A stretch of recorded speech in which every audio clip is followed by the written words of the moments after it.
شروع اللہ کا نام لے کر جو بڑا مہربان نہایت رحم والا ہے۔ طاسیم میم، یہ کتاب روشن کی آیتیں ہیں۔ اے پیغمبر، شاید تم اس رنج سے کہ یہ لوگ ایمان نہیں لاتے اپنے آپ کو ہلاکت میں ڈال دو گے۔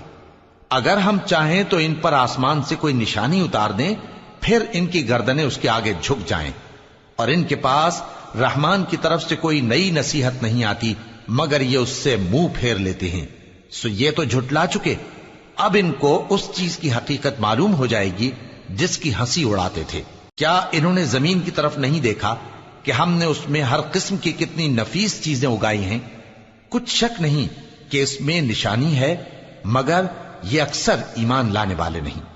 اور تمہارا پروردگار غالب ہے، مہربان ہے۔ اور جب تمہارے پروردگار نے موسیٰ کو پکارا کہ ظالم لوگوں کے پاس جاؤ، یعنی قوم فرعون کے پاس، کیا وہ ڈرتے نہیں؟ انہوں نے کہا کہ میرے پروردگار، میں ڈرتا ہوں کہ وہ مجھے جھوٹا سمجھیں، اور میرا دل تنگ ہوتا ہے اور میری زبان رکتی ہے، تو ہارون کو حکم بھیج کہ میرے ساتھ چلیں۔ اور ان لوگوں کا مجھ پر ایک گناہ یعنی فرعونی کے خون کا دعویٰ بھی ہے، سو مجھے یہ بھی ڈر ہے کہ مجھ کو مار ہی ڈالیں۔ فرمایا ہرگز نہیں، پس تم دونوں ہماری نشانیاں لے کر جاؤ، ہم تمہارے ساتھ سننے والے ہیں۔ سو دونوں فرعون کے پاس جاؤ اور کہو کہ ہم تمام جہانوں کے مالک کے بھیجے ہوئے ہیں، اور اس لیے آئے ہیں کہ آپ بنی اسرائیل کو ہمارے ساتھ جانے کی اجازت دیں۔ فرعون نے موسیٰ سے کہا، کیا ہم نے تم کو جبکہ تم بچے تھے پرورش نہیں کیا تھا، اور تم نے برسوں ہمارے ہاں عمر بسر نہیں کی؟ اور تم نے ایک اور کام کیا تھا جو کیا، تم ناشکرے معلوم ہوتے ہو۔ موسیٰ نے کہا کہ ہاں، وہ حرکت مجھ سے ناگہاں سرزد ہوئی تھی اور میں خطا کاروں میں تھا۔ پھر جب مجھے تم سے ڈر لگا تو میں تمہارے پاس سے فرار ہو گیا۔ پھر میرے رب نے مجھ کو نبوت و علم بخشا اور مجھے پیغمبروں میں سے کیا۔ اور کیا یہی احسان ہے جو آپ مجھ پر رکھتے ہیں کہ آپ نے بنی اسرائیل کو غلام بنا رکھا ہے؟ فرعون نے کہا، اور رب العالمین کیا ہوتا ہے؟ فرمایا، آسمانوں اور زمین اور جو کچھ ان دونوں میں ہے سب کا مالک، بشرطے کہ تم لوگوں کو یقین ہو۔ فرعون نے اپنے ارد گرد کے لوگوں سے کہا کہ کیا تم سنتے نہیں؟ موسیٰ نے کہا کہ تمہارا اور تمہارے اگلے باپ دادوں کا بھی مالک۔ فرعون نے کہا کہ یہ پیغمبر جو تمہاری طرف بھیجا گیا ہے باولا ہے۔ موسیٰ نے کہا کہ مشرق اور مغرب اور جو کچھ ان دونوں کے درمیان ہے سب کا مالک، بشرطے کہ تم کو سمجھ ہو۔ فرعون نے کہا کہ اگر تم نے میرے سوا کسی اور کو معبود بنایا تو میں تمہیں قید کر دوں گا۔ موسیٰ نے کہا، خواہ میں آپ کے پاس روشن چیز لاؤں یعنی معجزہ؟ فرعون نے کہا، اگر سچے ہو تو اسے لاؤ، دکھاؤ۔ پس انہوں نے اپنی لاٹھی ڈال دی تو وہ اسی وقت صاف اژدہا بن گئی، اور اپنا ہاتھ جو نکالا تو اسی دم دیکھنے والوں کے لیے سفید براق نظر آنے لگا۔ فرعون نے اپنے گرد کے سرداروں سے کہا کہ یہ تو ایک ماہر جادوگر ہے، چاہتا ہے کہ تم کو اپنے جادو کے زور سے تمہارے ملک سے نکال دے، تو تمہاری کیا رائے ہے؟ انہوں نے کہا کہ اس کو اور اس کے بھائی کو کچھ مہلت دیجئے اور شہروں میں نقیب بھیج دیجئے کہ سب ماہر جادوگروں کو جمع کر کے آپ کے پاس لے آئیں۔ آخر جادوگر ایک مقررہ دن کی میعاد پر جمع ہو گئے اور لوگوں سے کہہ دیا گیا کہ تم سب کو اکٹھے ہو جانا چاہیے تاکہ اگر جادوگر غالب رہیں تو ہم ان کے پیرو ہو جائیں۔ پھر جب جادوگر آ گئے تو فرعون سے کہنے لگے کہ اگر ہم غالب رہے تو ہمیں صلہ بھی عطا ہوگا؟ فرعون نے کہا، ہاں، اور تب تم مقربوں میں بھی داخل کر لیے جاؤ گے۔ موسیٰ نے ان سے کہا کہ جو چیز ڈالنی چاہتے ہو ڈالو، تو انہوں نے اپنی رسیاں اور لاٹھیاں ڈالیں اور کہنے لگے کہ فرعون کے اقبال کی قسم، ہم ہی ضرور غالب رہیں گے۔ پھر موسیٰ نے اپنی لاٹھی ڈالی تو وہ ان چیزوں کو جو جادوگروں نے بنائی تھیں نگلنے لگی۔ تب جادوگر سجدے میں گر پڑے اور کہنے لگے کہ ہم تمام جہانوں کے مالک پر ایمان لائے جو موسیٰ اور ہارون کا رب ہے۔ فرعون نے کہا، کیا اس سے پہلے کہ میں تم کو اجازت دوں تم اس پر ایمان لے آئے؟ بے شک یہ تمہارا بڑا ہے جس نے تم کو جادو سکھایا ہے، سو ان قریب تم اس کا انجام معلوم کر لو گے کہ میں تمہارے ہاتھ اور مخالف سمت کے پاؤں کاٹ دوں گا اور تم سب کو سولی پر چڑھا دوں گا۔ انہوں نے کہا کہ کچھ نقصان کی بات نہیں، ہم اپنے پروردگار کی طرف لوٹ جانے والے ہیں، ہمیں امید ہے کہ ہمارا پروردگار ہمارے گناہ بخش دے گا، اس لیے کہ ہم اول ایمان لانے والوں میں ہو گئے۔ اور ہم نے موسیٰ کی طرف وحی بھیجی کہ ہمارے بندوں کو راتوں رات لے نکلو البتہ فرعونیوں کی طرف سے تمہارا تعاقب کیا جائے گا۔ تو فرعون نے شہروں میں نقیب روانہ کیے اور کہا کہ یہ تھوڑے سے لوگوں کی جماعت ہے اور یہ ہم سے غصہ کھا رہے ہیں اور ہم سب ان سے خطرہ رکھتے ہیں۔ آخر ہم نے ان کو باغوں اور چشموں سے نکال دیا اور خزانوں اور نفیس مکانات سے ان کے ساتھ ہم نے اسی طرح کیا، اور ان چیزوں کا وارث بنی اسرائیل کو بنا دیا۔ تو انہوں نے سورج نکلتے وقت ان کا تعاقب کیا۔ پھر جب دونوں جماعتیں آمنے سامنے ہوئیں تو موسیٰ کے ساتھی کہنے لگے کہ ہم تو پکڑ لیے گئے۔ موسیٰ نے کہا ہرگز نہیں، میرا پروردگار میرے ساتھ ہے، وہ مجھے رستہ بتائے گا۔ اس وقت ہم نے موسیٰ کی طرف وحی بھیجی کہ اپنی لاٹھی سمندر پر مارو، تو سمندر پھٹ گیا، سو ہر ایک ٹکڑا یوں ہو گیا کہ گویا بڑا پہاڑ ہے، اور دوسروں یعنی فرعونیوں کو وہاں ہم نے قریب کر دیا، اور موسیٰ اور ان کے ساتھ والوں کو تو ہم نے بچا لیا، پھر دوسروں کو ہم نے ڈبو دیا۔ بے شک اس قصے میں نشانی ہے، لیکن یہ اکثر ایمان لانے والے نہیں، اور تمہارا پروردگار تو غالب ہے، مہربان ہے۔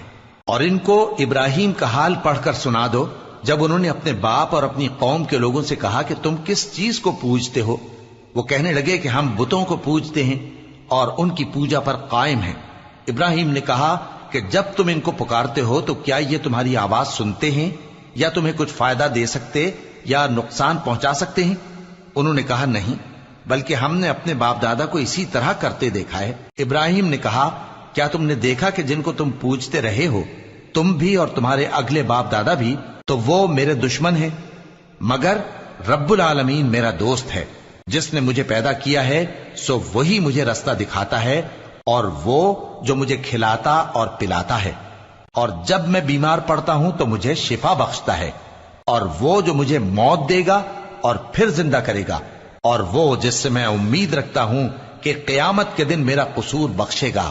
اے پروردگار، مجھے علم و دانش عطا فرما اور نیکوکاروں میں شامل فرما، اور بعد والے لوگوں میں میرا ذکر نیک باقی رکھیو، اور مجھے نعمت کی بہشت کے وارثوں میں شامل کیجو، اور میرے باپ کو بخش دے کہ وہ گمراہوں میں سے ہے، اور جس دن لوگ اٹھا کھڑے کیے جائیں گے مجھے رسوا نہ کیجو، جس دن نہ مال ہی کچھ فائدہ دے سکے گا اور نہ بیٹے۔ ہاں، جو شخص اللہ کے پاس بے روک دل لے کر آیا وہ بچ جائے گا، اور بہشت پرہیزگاروں کے قریب کر دی جائے گی، اور دوزخ گمراہوں کے سامنے لائی جائے گی، اور ان سے کہا جائے گا کہ جن کو تم پوجتے تھے وہ کہاں ہیں؟ یعنی جن کو اللہ کے سوا پوجتے تھے، کیا وہ تمہاری مدد کر سکتے ہیں یا خود بدلہ لے سکتے ہیں؟ تو وہ خود اور گمراہ یعنی بت اور بت پرست اوندھے منہ دوزخ میں ڈال دیے جائیں گے، اور شیطان کے لشکر سب کے سب داخل جہنم ہوں گے۔ وہاں وہ آپس میں جھگڑیں گے اور کہیں گے کہ اللہ کی قسم، ہم تو کھلی گمراہی میں تھے جبکہ ہم تمہیں رب العالمین کے برابر ٹھہراتے تھے، اور ہم کو ان گناہگاروں ہی نے گمراہ کیا تھا، تو آج نہ کوئی ہمارے لیے سفارش کرنے والا ہے اور نہ کوئی گرم جوش دوست۔ تو کاش ہمیں دنیا میں دوبارہ جانا ہو تو ہم مومنوں میں ہو جائیں۔ بے شک اس میں نشانی ہے اور ان میں اکثر ایمان لانے والے نہیں، اور تمہارا پروردگار تو غالب ہے، مہربان ہے۔ قوم نوح نے بھی پیغمبروں کو جھٹلایا جب ان سے ان کے بھائی نوح نے کہا کہ تم ڈرتے کیوں نہیں؟ میں تو تمہارا امانت دار پیغمبر ہوں، تو اللہ سے ڈرو اور میرا کہا مانو، اور میں اس کام کا تم سے کوئی صلہ نہیں مانگتا، میرا صلہ تو رب العالمین کے ذمے ہے، تو اللہ سے ڈرو اور میرے کہنے پر چلو۔ وہ بولے کہ کیا ہم تم کو مان لیں جبکہ تمہارے پیرو تو رذیل ترین لوگ ہوئے ہیں؟ نوح نے کہا مجھے کیا معلوم کہ وہ کیا کرتے ہیں، ان کا حساب اعمال میرے پروردگار کے ذمے ہے، کاش تم سمجھو۔ اور میں مومنوں کو نکال دینے والا نہیں ہوں، میں تو فقط صاف صاف خبردار کرنے والا ہوں۔ انہوں نے کہا کہ نوح، اگر تم باز نہ آؤ گے تو سنسار کر دیے جاؤ گے۔ نوح نے کہا کہ پروردگار، میری قوم نے تو مجھے جھٹلا دیا، سو تو میرے اور ان کے درمیان ایک کھلا فیصلہ کر دے، اور مجھے اور جو مومن میرے ساتھ ہیں ان کو بچا لے۔ بس ہم نے ان کو اور جو ان کے ساتھ بھری ہوئی کشتی میں سوار تھے ان کو بچا لیا، پھر اس کے بعد ہم نے باقی لوگوں کو ڈبو دیا۔ بے شک اس میں نشانی ہے اور ان میں اکثر ایمان لانے والے نہیں تھے، اور تمہارا پروردگار تو غالب ہے، مہربان ہے۔ قوم عاد نے بھی پیغمبروں کو جھٹلایا جب ان سے ان کے بھائی ہود نے کہا کیا تم ڈرتے نہیں؟ میں تو تمہارا امانت دار پیغمبر ہوں، تو اللہ سے ڈرو اور میرا کہا مانو، اور میں اس کا تم سے کچھ بدلہ نہیں مانگتا، میرا بدلہ رب العالمین کے ذمے ہے۔ بھلا تم ہر اونچی جگہ پر فضول نشان تعمیر کرتے ہو اور محل بناتے ہو کہ شاید تم ہمیشہ رہو گے، اور جب کسی کو پکڑتے ہو تو جابرانہ پکڑتے ہو، تو اللہ سے ڈرو اور میری اطاعت کرو، اور اس سے ڈرو جس نے تم کو ان چیزوں سے مدد دی جن کو تم جانتے ہو۔ اس نے تمہیں مویشیوں اور بیٹوں سے مدد دی اور باغوں اور چشموں سے۔ مجھ کو تمہارے بارے میں بڑے سخت دن کے عذاب کا خوف ہے۔ وہ کہنے لگے کہ تم ہمیں خواہ نصیحت کرو یا نہ کرو، ہمارے لیے یکساں ہے، یہ تو اگلوں ہی کی عادت ہے، اور ہم پر کوئی عذاب نہیں آئے گا۔ تو انہوں نے ہود کو جھٹلایا، سو ہم نے ان کو ہلاک کر ڈالا۔ بے شک اس میں نشانی ہے، اور ان میں اکثر ایمان لانے والے نہیں تھے، اور تمہارا پروردگار تو غالب ہے، مہربان ہے۔ قوم سمود نے بھی پیغمبروں کو جھٹلایا جب ان سے ان کے بھائی صالح نے کہا کہ تم ڈرتے کیوں نہیں، میں تو تمہارا امانت دار پیغمبر ہوں، تو اللہ سے ڈرو اور میرا کہا مانو، اور میں اس کا تم سے بدلہ نہیں مانگتا، میرا بدلہ رب العالمین کے ذمے ہے۔ کیا جو چیزیں تمہیں یہاں میسر ہیں ان میں تم یوں ہی بے خوف چھوڑ دیے جاؤ گے؟ یعنی باغ اور چشمے اور کھیتیاں اور کھجوریں جن کے خوشے لطیف و نازک ہوتی ہیں، اور پہاڑوں میں تراش تراش کر پرتکلف گھر بناتے ہو، تو اللہ سے ڈرو اور میرے کہے پر چلو، اور حد سے تجاوز کرنے والوں کی بات نہ مانو جو ملک میں فساد کرتے ہیں اور اصلاح نہیں کرتے۔ وہ کہنے لگے کہ تم تو جادو زدہ ہو، تم اور کچھ نہیں، ہماری طرح کے آدمی ہو، اگر سچے ہو تو کوئی نشانی پیش کرو۔ صالح نے کہا دیکھو یہ اونٹنی ہے، ایک دن پانی پینے کی اس کی باری ہے اور ایک معین روز تمہاری باری، اور اس کو کوئی تکلیف نہ دینا، نہیں تو تم کو ایک بڑے سخت دن کا عذاب آ پکڑے گا۔ بالآخر انہوں نے اس کو مار ڈالا، پھر نادم ہوئے، سو ان کو عذاب نے آ پکڑا۔ بے شک اس میں نشانی ہے، اور ان میں اکثر ایمان لانے والے نہیں تھے، اور تمہارا پروردگار تو غالب ہے، مہربان ہے۔ قوم لوط نے بھی پیغمبروں کو جھٹلایا جب ان سے ان کے بھائی لوط نے کہا کہ تم کیوں نہیں ڈرتے، میں تو تمہارا امانت دار پیغمبر ہوں، تو اللہ سے ڈرو اور میرا کہا مانو، اور میں تم سے اس کام کا بدلہ نہیں مانگتا، میرا بدلہ رب العالمین کے ذمے ہے۔ کیا تم دنیا جہان میں سے لڑکوں پر مائل ہوتے ہو، اور تمہارے پروردگار نے جو تمہارے لیے تمہاری بیویاں پیدا کی ہیں ان کو چھوڑ دیتے ہو؟ حقیقت یہ ہے کہ تم حد سے نکل جانے والے لوگ ہو۔ وہ کہنے لگے کہ اے لوط، اگر تم باز نہ آؤ گے تو شہر بدر کر دیے جاؤ گے۔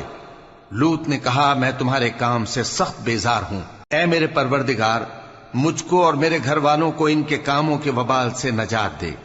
سو ہم نے ان کو اور ان کے گھر والوں کو سب کو نجات دی، مگر ایک بڑھیا کے پیچھے رہ جانے والوں میں تھی۔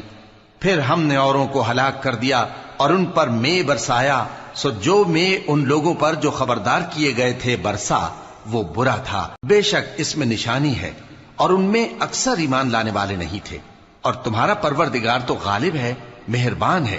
اور بن کے رہنے والوں نے بھی پیغمبروں کو جھٹلایا جب ان سے شعیب نے کہا کہ تم ڈرتے کیوں نہیں، میں تو تمہارا امانت دار پیغمبر ہوں، تو اللہ سے ڈرو اور میرا کہا مانو، اور میں اس کام کا تم سے کچھ بدلہ نہیں مانگتا، میرا بدلہ تو رب العالمین کے ذمے ہے۔ دیکھو پیمانہ پورا بھرا کرو اور نقصان نہ کیا کرو، اور ترازو سیدھی رکھ کر تولا کرو، اور لوگوں کو ان کی چیزیں کم نہ دیا کرو، اور ملک میں فساد نہ کرتے پھرو، اور اس سے ڈرو جس نے تم کو اور پہلی خلقت کو پیدا کیا۔ وہ کہنے لگے کہ تم تو جادو زدہ ہو، اور تم اور کچھ نہیں، ہم ہی جیسے آدمی ہو، اور ہمارا خیال ہے کہ تم جھوٹے ہو، سو اگر سچے ہو تو ہم پر آسمان سے ایک ٹکڑا لا گراؤ۔ شعیب نے کہا کہ جو کام تم کرتے ہو میرا پروردگار اس سے خوب واقف ہے۔ تو ان لوگوں نے ان کو جھٹلایا، پس سائبان والے دن کے عذاب نے ان کو آ پکڑا، بے شک وہ بڑے سخت دن کا عذاب تھا، اس میں یقیناً نشانی ہے، اور ان میں اکثر ایمان لانے والے نہیں تھے، اور تمہارا پروردگار تو غالب ہے، مہربان ہے۔ اور یہ قرآن رب العالمین کا اتارا ہوا ہے، اس کو امانت دار فرشتہ لے کر اترا ہے، یعنی اس نے تمہارے دل پر اس کا القاء کیا ہے تاکہ تم لوگوں کو خبردار کرتے رہو، اور القاء بھی فصیح و بلیغ عربی زبان میں کیا ہے، اور اس کی خبر پہلے پیغمبروں کی کتابوں میں لکھی ہوئی ہے۔ اور کیا ان کے لیے یہ سند نہیں ہے کہ علماء بنی اسرائیل اس بات کو جانتے ہیں؟ اور اگر ہم اس کو کسی اجمی پر اتارتے اور وہ اسے ان لوگوں کو پڑھ کر سناتا تو یہ اسے کبھی نہ مانتے. اسی طرح ہم نے انکار کو گناہگاروں کے دلوں میں داخل کر دیا. وہ جب تک درد دینے والا عذاب نہ دیکھ لیں اس کو نہیں مانیں گے. وہ عذاب ان پر ناگہاں آ واقع ہوگا اور انہیں خبر بھی نہ ہوگی. اس وقت کہیں گے کیا ہمیں مہلت ملے گی؟ تو کیا یہ ہمارے عذاب کے لیے جلدی مچا رہے ہیں؟ بھلا دیکھو تو اگر ہم ان کو برسوں فائدے دیتے رہیں پھر ان پر وہ عذاب آ واقع ہو جس کا ان سے وعدہ کیا جاتا ہے تو جو فائدے یہ اٹھاتے رہے ان کے کس کام آئیں گے؟ اور ہم نے کوئی بستی ہلاک نہیں کی مگر اس کے لیے خبردار کرنے والے پہلے بھیج دیتے تھے تاکہ یاد دلا دیں، اور ہم ظالم نہیں ہیں. اور اس قرآن کو شیطان لے کر نازل نہیں ہوئے. یہ کام نہ تو ان کے لائق ہے اور نہ وہ اس کی طاقت رکھتے ہیں. وہ تو آسمانی باتوں کے سننے کے مقامات سے الگ کر دیے گئے ہیں. تو اللہ کے سوا کسی اور معبود کو مت پکارنا ورنہ تم کو عذاب دیا جائے گا. اور اپنے قریب کے رشتہ داروں کو ڈر سنا دو، اور جو مومن تمہارے پیرو ہو گئے ہیں ان سے تواضع سے پیش آؤ. پھر اگر لوگ تمہاری نافرمانی کریں تو کہہ دو کہ میں تمہارے اعمال سے بے تعلق ہوں، اور اس غالب و مہربان پر بھروسہ رکھو جو تم کو جب تم تہجد کے وقت اٹھتے ہو دیکھتا ہے، اور نمازیوں کے ساتھ تمہارے رکوع اور سجود کو بھی دیکھتا ہے. بے شک وہ سننے والا ہے، جاننے والا ہے. کیا میں تمہیں بتاؤں کہ شیطان یعنی جنات کس پر اترتے ہیں؟ وہ ہر جھوٹے گنہگار پر اترتے ہیں. جنات سنی ہوئی بات اس کے کان میں لا ڈالتے ہیں اور وہ اکثر جھوٹے ہیں، اور شاعروں کی پیروی گمراہ لوگ کیا کرتے ہیں. کیا تم نے نہیں دیکھا کہ وہ ہر وادی میں سر مارتے پھرتے ہیں اور کہتے وہ ہیں جو کرتے نہیں؟ مگر جو لوگ ایمان لائے اور نیک کام کیے اور اللہ کو بہت یاد کرتے رہے، اور انہوں نے اپنے اوپر ظلم ہونے کے بعد انتقام بھی لیا، اور ظالم ان قریب جان لیں گے کہ کون سی جگہ لوٹ کر جاتی ہیں.